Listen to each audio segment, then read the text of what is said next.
नमस्कार दोस्तों, स्वागत है आपका अनुपम आईएएस एकेडमी पर। आज हम अलाउद्दीन के द्वारा हुए जो राजनीतिक और प्रशासनिक सुधार हैं, उन सुधारों को देखने का प्रयास करेंगे। जब भी अलाउद्दीन के बारे में पूछा जाता है तो सबसे ज्यादा प्रश्न या सबसे ज्यादा चर्चाएं अलाउद्दीन के सुधारों के बारे में होती है। अलाउद्दीन ने बहुत सारे राजनीतिक सुधार किए, आर्थिक सुधार किए और एक तरह से व्यवस्था का परिवर्तन किया, जिस व्यवस्था के परिवर्तन का लाभ आने वाले वंशजों ने भी उठाया था। चाहे हम बात करें सैयद की, चाहे बात करें लोदी की, और यहाँ तक जब हम बात करते हैं मुगल साम्राज्य की, तो मुगल साम्राज्य भी अलाउद्दीन के द्वारा बनाई हुई नीतियों का अनुसरण करता है या उसको फॉलो करता है और उसी के हिसाब से अपनी राजनीतिक व्यवस्था में आर्थिक और प्रशासनिक नीतियां तय करता है। तो आज की इस वीडियो में हम अलाउद्दीन की राजनीतिक प्रशासनिक व्यवस्था, आर्थिक व्यवस्था, अलाउद्दीन के साम्राज्य में जो प्रमुख अधिकारी हैं उनको देखेंगे। उसके साथ साथ जो इतिहासकारों का मत है अलाउद्दीन पर और उसकी प्रशासनिक व्यवस्था के सुधारों पर, उसको भी हम समझने का प्रयास करेंगे। वीडियो को पूरा देखिएगा, तभी आप इसका पूरा लाभ उठा पाएंगे। यदि आपको इस वीडियो का पीडीएफ चाहिए हो तो डिस्क्रिप्शन में आपको लिंक मिलेगा, उसके माध्यम से आप व्हाट्सएप चैनल से जुड़ सकते हैं, जहां पर आपको पीडीएफ प्रोवाइड की जाएगी। सबसे पहले हम वंशों का क्रम देख लेते हैं। गुलाम वंश हम देख चुके हैं, खिलजी वंश हम देख रहे हैं, तुगलक, सैयद और लोदी, यही आपको याद रखना है। अब तक हमने इसको इतनी बार देखा है कि जिसने जरा सा भी ध्यान दिया होगा उसको आसानी के साथ यह याद हो जाएगा। तो तुगलक, सैयद और लोदी के बाद मुगल वंश आएगा, कुछ समय के लिए सूरी वंश और फिर से अंत में मुगल वंश आ जाएगा। अब हम देख लेते हैं जो अलाउद्दीन का साम्राज्यिक विस्तार है, उसका जो कैरेक्टर है या जो मूलभूत ढांचा है, वह ढांचा कैसा है। तो सबसे पहले सेंट्रलाइज पावर है, मतलब केंद्रीकृत शासन व्यवस्था है। अलाउद्दीन ज्यादातर शक्तियां अपने पास रखना चाहता है, वह सत्ता पर पूरी तरह से नियंत्रण रखना चाहता है, तो केंद्रीकृत सत्ता है। दूसरा, गुप्तचर व्यवस्था वह बहुत अच्छे तरीके से डेवलप करता है, यानी कि जो स्पाई सिस्टम है वह बहुत अच्छे से वह डेवलप करता है, जिससे ना केवल वह साम्राज्य के बाहर, मतलब अपने दुश्मनों के क्षेत्र में, बल्कि अपने राज्य के अंदर भी जो प्रशासनिक व्यवस्था है, जो आम जनमानस की व्यवस्था है, उन सब के विषय में वह जानकारियां प्राप्त करता था। तो राज्य के अंदर भी और राज्य के बाहर भी दोनों तरह की जानकारियां प्राप्त करने के लिए गुप्तचरों की एक बहुत अच्छी व्यवस्था अलाउद्दीन ने विकसित की थी। अलाउद्दीन ने स्वयं को धार्मिक संस्थाओं से स्वतंत्र कर लिया था, अर्थात जो धार्मिक व्यवस्थाएं बनी हुई थी, मुख्यतः उस समय भारत में हिंदू धर्म की व्यवस्थाएं ज्यादा बनी हुई थी, तो यह स्वयं को धार्मिक संस्थाओं से अलग करता है। लेकिन आप एक चीज ध्यान रखिएगा कि अलाउद्दीन शरिया के कानूनों को लागू करवाता है। अलाउद्दीन अपनी नीतियों के द्वारा जो रिश्वतखोरी है और जो भ्रष्टाचार है उस पर नियंत्रण लगाता है और इसके लिए यह बहुत कठोर सजा की व्यवस्था भी करता है। जो कोई व्यक्ति रिश्वतखोरी या भ्रष्टाचार में पकड़ा जाता था उस पर बहुत कड़ी कार्रवाई होती थी और उसको बहुत कड़ी सजा दी जाती थी। इसके साथ साथ जो विद्रोह है उनको वह बहुत तेजी के साथ दबाता है और विद्रोहों को कुचलने में वह किसी तरह की दया नहीं दिखाता है। उसका सीधा सिद्धांत है कि विद्रोहियों को तुरंत कुचला जाए, बहुत कठोर तरीके से कुचला जाए और इस तरह से कुचला जाए कि उन विद्रोहियों को देखने के बाद कोई अन्य भी विद्रोह करने का साहस ना कर सके। वह आर्थिक सुधार भी करेगा और कर प्रणाली को बहुत स्ट्रॉन्ग करेगा। हालांकि इसका एक प्रभाव हमने यह भी देखा था कि जो यह कठोर कर व्यवस्था है, इस कठोर कर व्यवस्था का प्रभाव जो आम जनमानस है, जो किसान है, मजदूर है, उन पर बहुत पड़ता है। लेकिन ओवरऑल यह आर्थिक सुधार करता है और कर प्रणाली को मजबूत करता है। हमने यह भी देखा कि जो मंगोल के आक्रमण है उनसे यह भारत की रक्षा करता है और बहुत लंबे समय तक मंगोलों के आक्रमण को यह रोक कर रखता है। तो मंगोलों के आक्रमण के कारण भी इसकी नीतियां बनेगी। यह सैनिक और प्रशासनिक सुधार करता है, दाग व्यवस्था लागू करवाता है, जिससे जो गुणवत्ता है वह बनी रहे। जो इसके सैनिक हैं, जो अधिकारी हैं, उनका हुलिया भी यह बनवाता है। तो उससे भी ओवरऑल यह करना चाहता है कि जो इसकी सैन्य व्यवस्था है वह काफी मजबूत हो जाए। इसके साथ साथ जो मार्केट कंट्रोल सिस्टम है, मतलब जो सप्लाई और डिमांड का कंट्रोल करने का सिस्टम है, किसी चीज की कीमत कितनी होगी यह प्रशासन ही तय करता था, इस व्यवस्था को भी अलाउद्दीन ने विकसित किया। तो इस तरह हम देखते हैं ओवरऑल तो बहुत सारे परिवर्तन अलाउद्दीन करता है और उन परिवर्तनों के माध्यम से यह दिल्ली को बहुत मजबूत करता है। दिल्ली जब मजबूत हो जाती है तो बाद में अलग अलग प्रशासक आएंगे, लेकिन दिल्ली सत्ता का केंद्र रहेगा। एक लंबे समय के बाद जब मुगल काल आएगा तो मुगल काल के समय में भी लंबे समय तक दिल्ली सत्ता का केंद्र रहेगा। यहाँ तक जब हम बाद में अंग्रेजों को देखते हैं तो भले ही कुछ समय के लिए बंगाल शक्तिशाली था या बंगाल का ज्यादा महत्व था, लेकिन बाद में अंग्रेजों ने भी दिल्ली में ही अपनी राजधानी स्थापित की। वर्तमान भारत की राजधानी भी हमको दिल्ली में ही मिलेगी, मतलब उसका स्थान थोड़ा थोड़ा चेंज होता रहेगा, लेकिन जो व्यवस्थाएं स्थापित हुई वह व्यवस्थाएं क्रमवार चलती रहेंगी। तो अब हम इसकी एक एक व्यवस्था को डिटेल से देखते हैं। सबसे पहले जो इसकी केंद्रीकृत सत्ता है, यह शक्तियों का केंद्रीकरण करता है। बहुत सारी शक्तियां अपने पास या रखता है। जो अमीर हैं, जो सरदार हैं, इनकी ताकतों को या सीमित करता है। अब ऐसा करने का लाभ क्या है? जो अमीर हैं और जो सरदार हैं वह विद्रोही हो जाते थे। हमने रजिया सुल्तान के केस में देखा था कि रजिया सुल्तान के केस में जो अमीर थे अर्थात जो राज दरबार के लोग थे वह विद्रोह करते हैं रजिया सुल्तान के खिलाफ, जबकि रजिया सुल्तान को उसके पिता ने यानी कि इल्तुतमिश ने प्रशासक नियुक्त किया था। लेकिन अमीर विद्रोह करते हैं, और अमीर विद्रोह कर क्यों रहे थे? क्योंकि उनके पास शक्ति ज्यादा थी।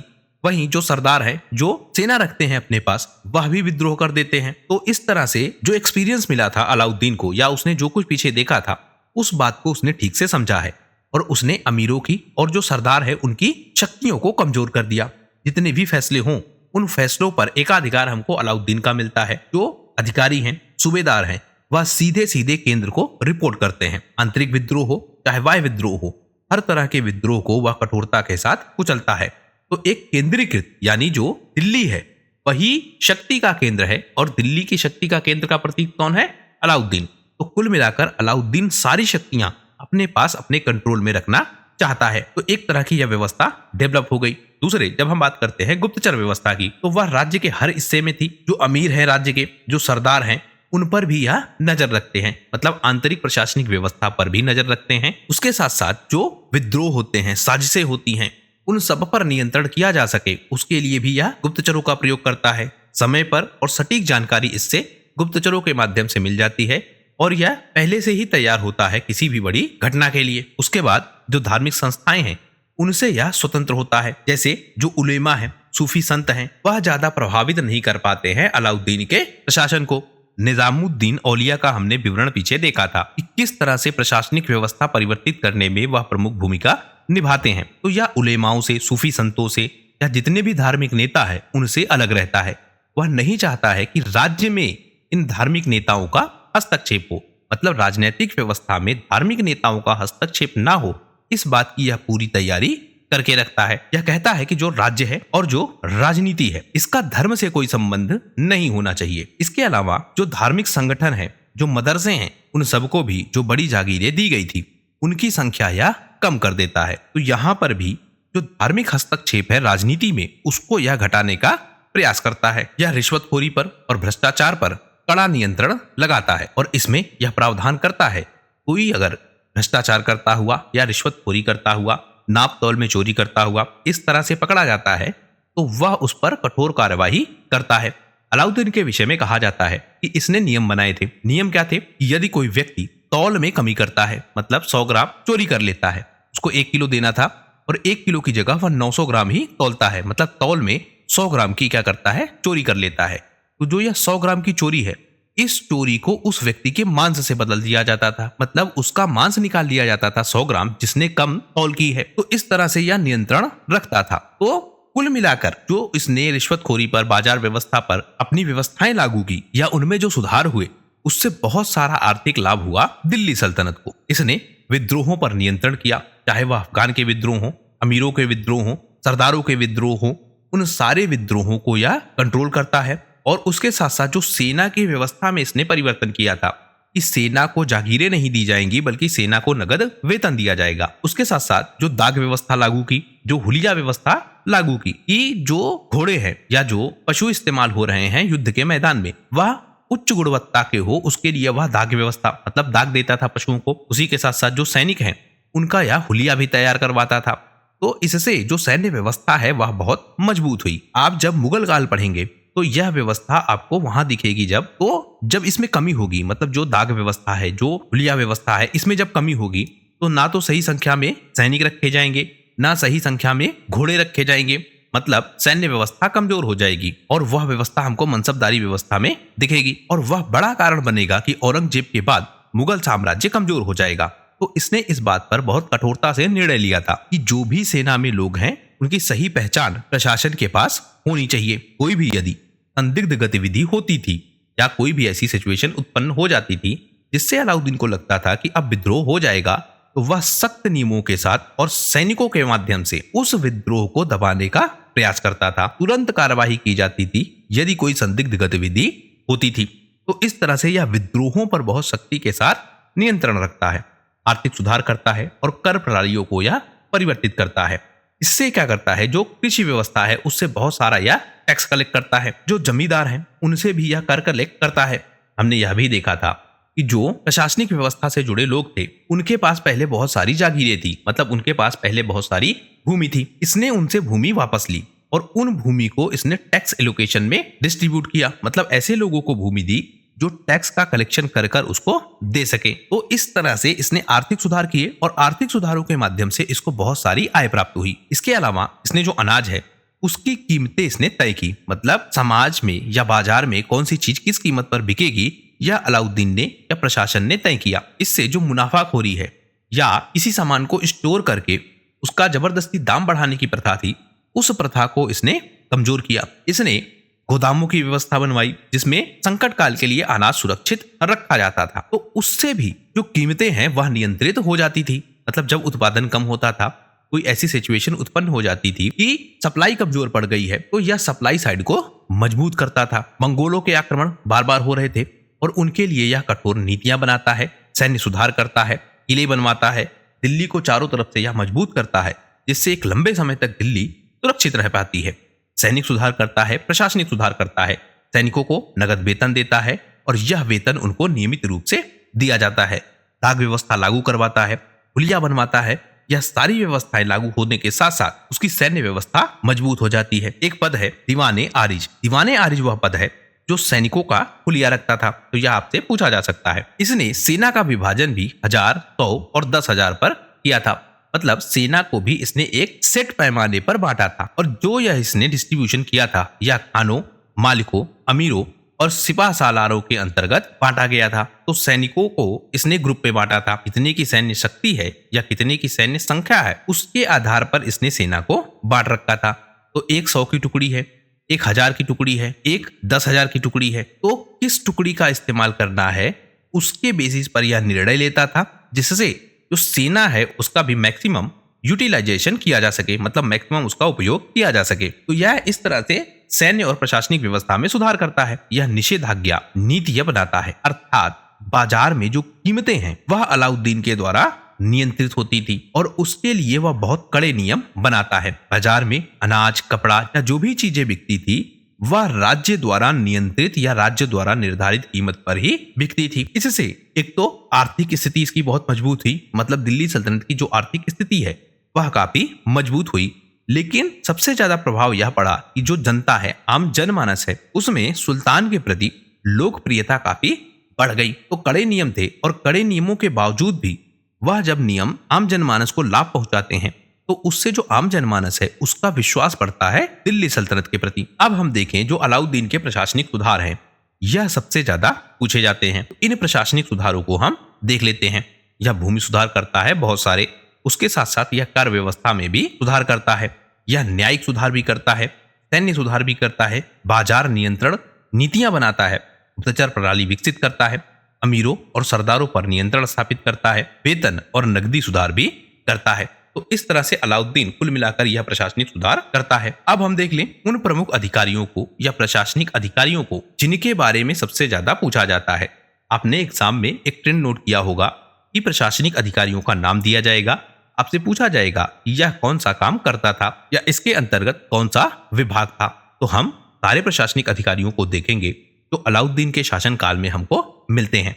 सबसे पहले वजीर। वजीर सबसे मुख्य था सुल्तान के बाद। यह मुख्यमंत्री था और राजा को सलाह देने का यह काम करता था। इसमें एक व्यक्ति मिलेगा शिहाबुद्दीन अजीज, यह एक प्रमुख वजीर था इसका, अलाउद्दीन का। दूसरा पद अर्जे ममालिक, यह सेनापति था, अर्थात जो सैन्य विभाग है उसका यह प्रमुख था। इसमें सबसे फेमस नाम मिलेगा मलिक कफूर का, यही सैन्य व्यवस्थाओं को ज्यादातर लीड करता था। इसके बाद सदर उस सुदूर, यह धार्मिक और न्यायिक प्रमुख था, मतलब धर्म व्यवस्था से जुड़े मामले और न्यायिक व्यवस्था से जुड़े मामले यह देखता था। इसमें एक व्यक्ति का नाम है काजी मुगीसुद्दीन। फिर शाहन ए मारकत, यह बाजार नियंत्रण विभाग का प्रमुख है। और इसमें एक नाम है अलाउल मुल्क, यह नाम भी पूछे जाते हैं कि मलिक कफूर क्या देखता था, काजी मुगीसुद्दीन क्या देखता था, तो यह भी कई बार पूछा जाता है। तो कुछ जो सबसे प्रमुख अधिकारी हैं उनमें जो प्रमुख व्यक्ति नियुक्त हुए थे उनको भी हम देख रहे हैं। अगला पद दीवाने इंशा, यह राजकीय पत्राचार और संवाद विभाग का प्रमुख है और इसमें भी हमको नाम मिलता है अमीर खुसरो का तो जो पत्राचार से जुड़ी व्यवस्थाएं हैं उनको यह देखने का काम करता था। अमीर खुसरो के विषय में हमने देखा था कि यह अलाउद्दीन के दरबार में एक कवि था और एक लेखक भी था। इन सारे पदों में आप ध्यान रखेंगे कि वजीर सबसे इंपॉर्टेंट पद है, मतलब सबसे ज्यादा महत्वपूर्ण पद वजीर का है। और बर्नी इसी वजीर के विषय में कहते हैं कि एक बुद्धिमान वजीर के बिना राजत्व व्यर्थ है तथा सुल्तान के लिए एक बुद्धिमान वजीर से बढ़कर अभिमान और यश का कोई दूसरा स्रोत नहीं है और हो भी नहीं सकता है।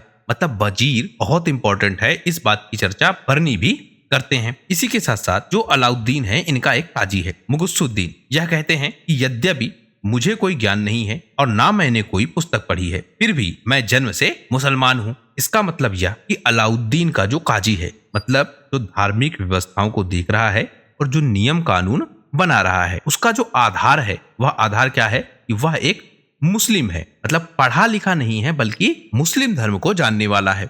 अर्थात शरिया के कानून दिल्ली सल्तनत में बहुत मजबूती के साथ लागू किए जाएंगे और यह बात इनका काजी भी स्वीकार कर रहा है।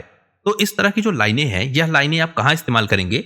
जब मेंस में आप आंसर लिखेंगे और आपको अपने आंसर को जस्टिफाई करना होगा। जैसे आप लिख रहे हैं कि वजीर का पद बहुत इंपॉर्टेंट है, या आप लिख रहे हैं कि जो खिलजी वंश है या जो अलाउद्दीन का शासनकाल है, उस समय जो शरिया के कानून हैं उनको बहुत मजबूती के साथ लागू किया जा रहा था, तब उसमें जब आप इन पंक्तियों को लिखेंगे तो उसका जो प्रभाव पड़ेगा वह बहुत ज्यादा पड़ेगा। आपके आंसर को यह काफी ऑथेंटिकेट करेगा कि आप जो लिख रहे हैं उसका आधार है, तो बिना आधार के आप नहीं लिख रहे हैं। तो इस तरह से यह दोनों कथन आप ध्यान रखिएगा। अब हम देखते हैं कुछ और प्रमुख अधिकारियों को जिनके बारे में बहुत कम पूछा जाता है। मुख्यतः इनमें यह पूछा जाता है कि यह अधिकारी किस विभाग को देखते थे या इनका मुख्य काम क्या था। हमने जो पीछे अधिकारी देखे 4-5, वह अधिकारियों के नाम पूछे जाते हैं कि वह किस पद से कनेक्टेड थे। तो अब हम उन अधिकारियों को देखते हैं या उन आधिकारिक पदों को देखते हैं जो बहुत इंपॉर्टेंट है। सबसे पहले कोतवाल, यह कानून व्यवस्था का प्रमुख है जो कि फखरुद्दीन हमको मिलता है दिल्ली में। मुशरिफ ए ममालिक, यह राज्य के वित्तीय निरीक्षक के रूप में काम करता है। दीवाने मुस्तखराज, यह कर संग्रहण विभाग को देखता है। अमीर हाजिब, यह दरबार प्रबंध अधिकारी है, मतलब दरबार में जो आंतरिक व्यवस्था है और जो शासन की व्यवस्था है उसकी सुरक्षा किस प्रकार से सुनिश्चित हो, उसका पूरा मैनेजमेंट अमीर हाजिब देखता था। इसके बाद नायब मिलेगा आपको, जो राज्य के विभिन्न क्षेत्रों के उपशासक होते थे।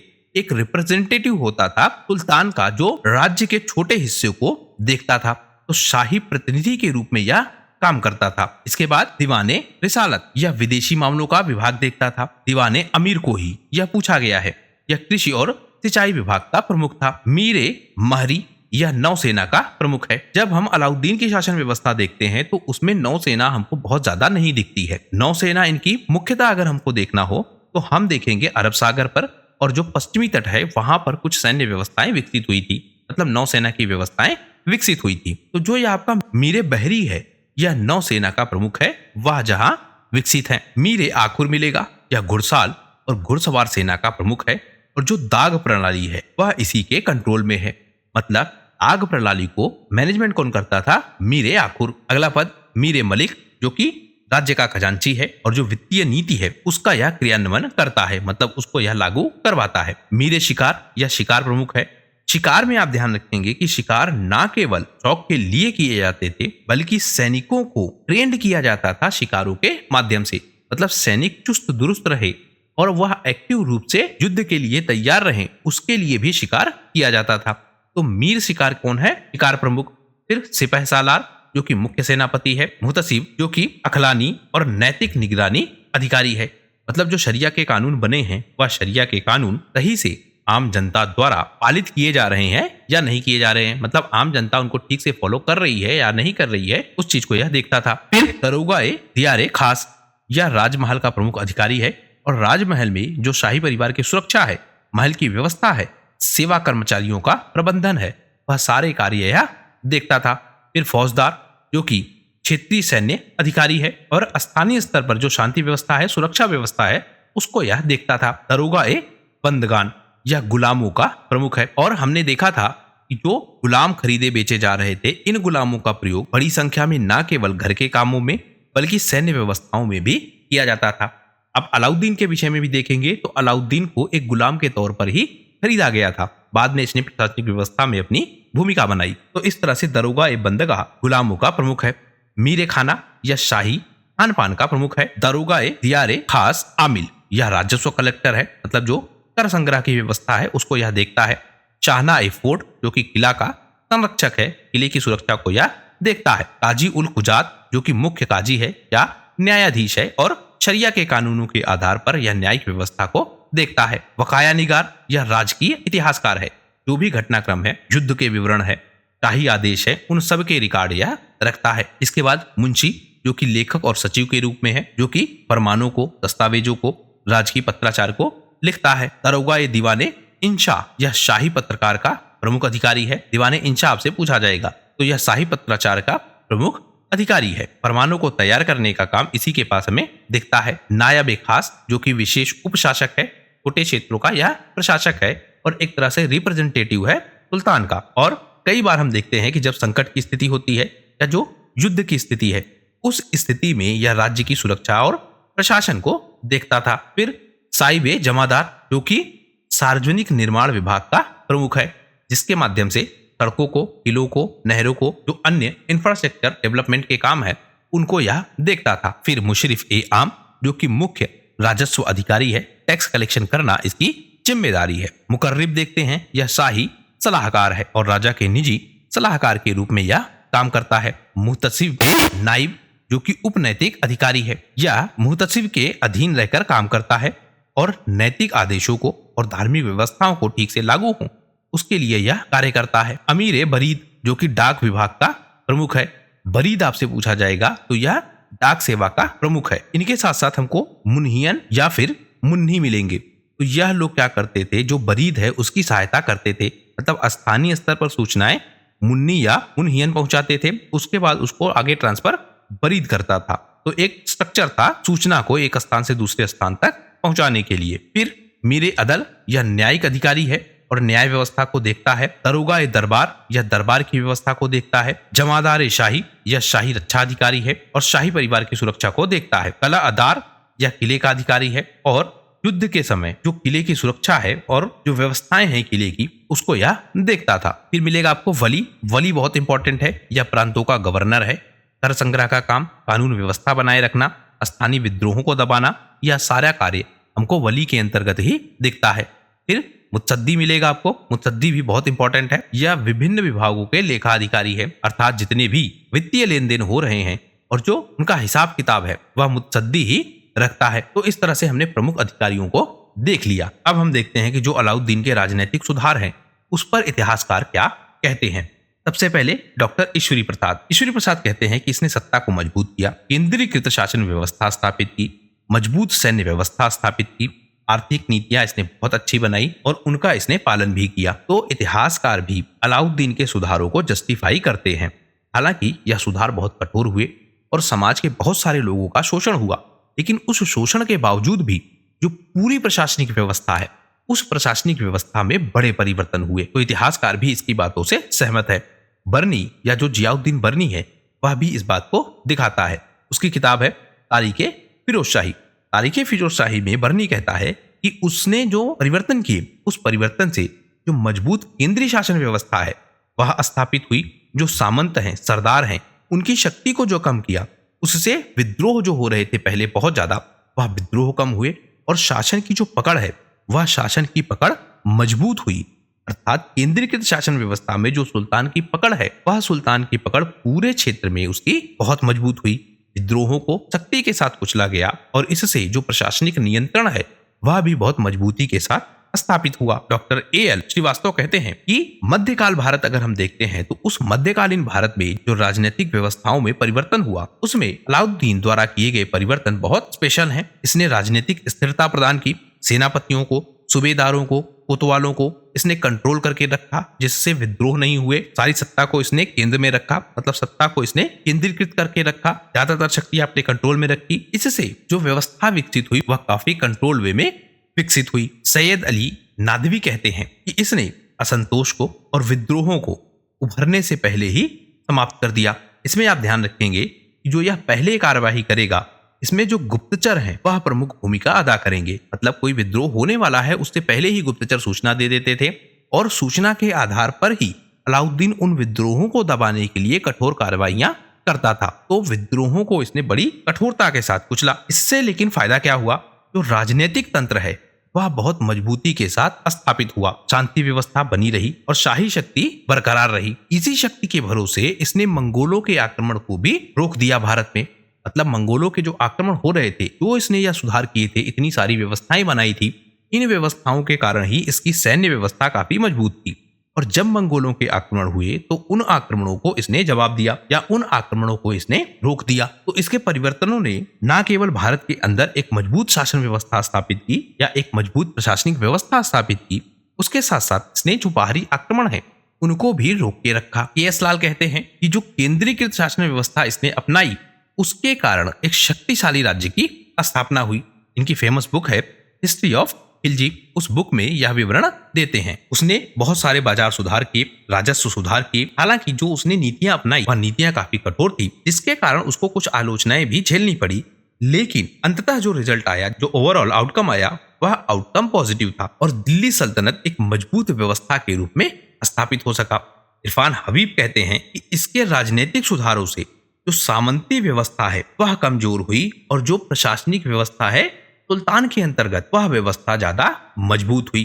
तो पहले जो सामंत अपनी अपनी शासन व्यवस्था स्थापित करते थे और सामंतों के समूह से प्रशासन चलता था, अब वह प्रशासन सुल्तान के इशारों पर चलता है। मतलब अब जो शासन का कंट्रोल है वह सुल्तान के पास है। पहले यह कंट्रोल किसके पास था? ज्यादा सामंती व्यवस्था के पास। हमने इससे पहले जब राजपूत व्यवस्था देखी थी, तो राजपूतों के जो पतन है उसके पीछे जब हमने कारणों को ढूंढना चाहा था, तो वहां पर भी हमको यह कारण मिला था कि जो सामंती व्यवस्था है वह राजपूतों में बहुत अच्छे तरीके से स्टेब्लिश थी और उस सामंती व्यवस्था के कारण जो शक्तियों का विकेंद्रीकरण है वह हमको दिख रहा था। और वह विकेंद्रीकरण जब एक बड़ा आक्रमण हुआ, उस आक्रमण के समय संगठित नहीं हो पाया और उसके कारण राजपूत शक्ति का पतन हुआ या राजपूत शक्ति कमजोर पड़ी और भारत में अन्य शक्तियां उभर पाई। हम बात कर रहे हैं 1192 के युद्ध की। उस युद्ध में भी जब आप देखेंगे तो पृथ्वीराज चौहान युद्ध हारते क्यों हैं, उसके कारणों को जब हमने ढूंढना चाहा था, तब भी हमने यही देखा था कि जो आसपास के लोग हैं वह सपोर्ट नहीं कर रहे हैं। खुद हमने देखा था जो जयचंद है, जयचंद भी सपोर्ट नहीं करता है पृथ्वीराज चौहान का, जबकि यह इनका ससुर है, मतलब रिश्तेदार है, उसके बाद भी सपोर्ट नहीं करता है। तो उसमें आपको यह समझना होगा कि सामंती व्यवस्था प्रमुख भूमिका में थी। तो इरफान हबीब का जो यह कथन है, जो सामंती व्यवस्था को कमजोर किया और प्रशासनिक व्यवस्था में सुल्तान का जो कंट्रोल है उसको ज्यादा स्टेब्लिश किया, इसने एक लंबे समय तक प्रशासनिक व्यवस्था को सुल्तान के कंट्रोल में रखा। अजुद्दीन बरनी कहते हैं कि इसने अनुशासन को बहुत अच्छे तरीके से परिवर्तित किया या अनुशासन व्यवस्था को इसने बनाए रखा। अपने दृढ़ता के साथ या बहुत कठोरता के साथ राजस्व सुधार किए, जासूसी प्रणाली का जो इसने विस्तार किया, उसने इसकी राजनीतिक व्यवस्था को बहुत मजबूत किया। जितने भी विद्रोह होने की शंका थी या आशंका थी, जो भी विद्रोह होने वाले हैं उनको यह पहले ही जान लेता था। इसके साथ साथ जब शत्रुओं के आक्रमण होते हैं, मंगोलों में भी हम पाते हैं कि जब मंगोलों के आक्रमण होते थे तो उनकी यह सूचना पहले से ही अपने पास रखता था और उसके लिए उसने गुप्तचर व्यवस्था मजबूत की थी। तो उन सब कारणों से एक तो विद्रोह नहीं हुए, दूसरे जो बाहरी आक्रमण है वह आक्रमण भी कमजोर हुए। और बरनी क्योंकि इनका एक दरबारी इतिहासकार है, इसलिए जो इसके विवरण है वह ज्यादा डिटेल में हमको मिलते हैं। कुल मिलाकर हम देखते हैं कि जो इतिहासकार हैं वह इस बात से सहमत हैं कि उसने जो भी सुधार किए उससे शासन मजबूत हुआ। दूसरा, केंद्रीकृत सत्ता व्यवस्था स्थापित हुई। विद्रोह जो भी हो रहे थे और जो बाहरी आक्रमण हो रहे थे उनसे इसने सुरक्षा प्रदान की। उसके साथ साथ जो प्रशासनिक तंत्र है उसको इसने डेवलप किया। तो इस तरह से अलाउद्दीन के सारे सुधार हमने देख लिए। स्पेशली हम बात कर रहे हैं प्रशासनिक सुधारों की। इसमें आप ध्यान रखिएगा कि जो अधिकारी हैं, प्रमुख प्रशासनिक अधिकारी, उनके नाम आप जरूर याद रखिएगा। उसके साथ साथ कौन सा अधिकारी किस काम के लिए कनेक्टेड है या कौन सा विभाग उसके पास है, यह भी आपसे जरूर पूछा जाता है। 2-4 उसमें ज्यादा इंपॉर्टेंट है, जैसे बरीद बहुत इंपॉर्टेंट है, वह हमने देखा। वजीर इंपॉर्टेंट है, मुसद्दीन बहुत इंपॉर्टेंट है। तो उन सबको आप ध्यान रखिएगा। आशा करता हूं इस वीडियो के माध्यम से आपकी तैयारी में सहायता होगी। वीडियो यदि पसंद आया हो तो प्लीज शेयर कीजिए अपने दोस्तों के साथ, सब्सक्राइब कीजिए इस चैनल को। आपका हमसे जुड़ने के लिए बहुत बहुत धन्यवाद। आपका दिन शुभ हो।